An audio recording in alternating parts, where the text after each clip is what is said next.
expressway has been built with, say, the initial price was 60 billion, inflation or whatever, it's 70, 80 billion.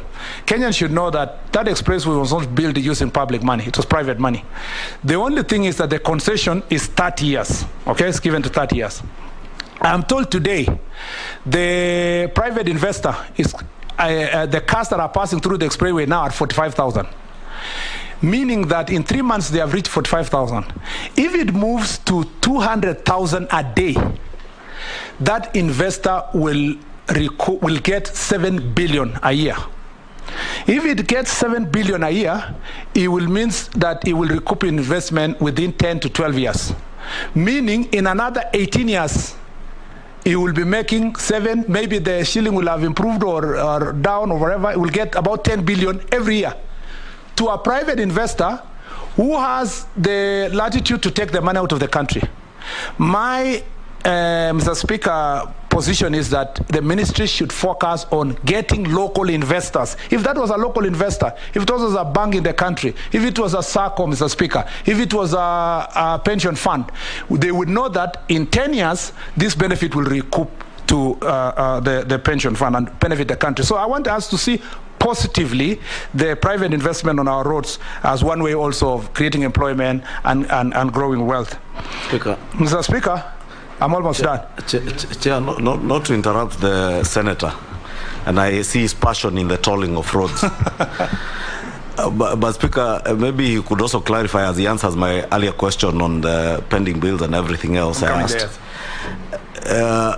Are you also aware that those roads, as much as they are tolled, they are also public assets because they are built on public land? Correct.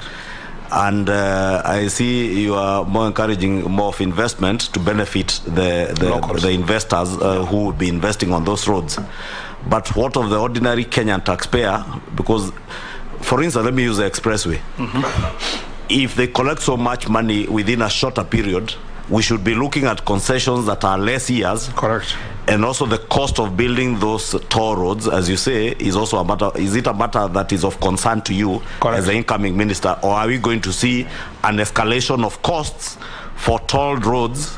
Because if they were cheaper, then the concessions would be lower, and these assets will revert back to the public within a shorter period to benefit the people of Kenya, not just investors. I don't know whether the Chinese investors or the Chinese in quotes are more worthy of those investments than the Kenyan people.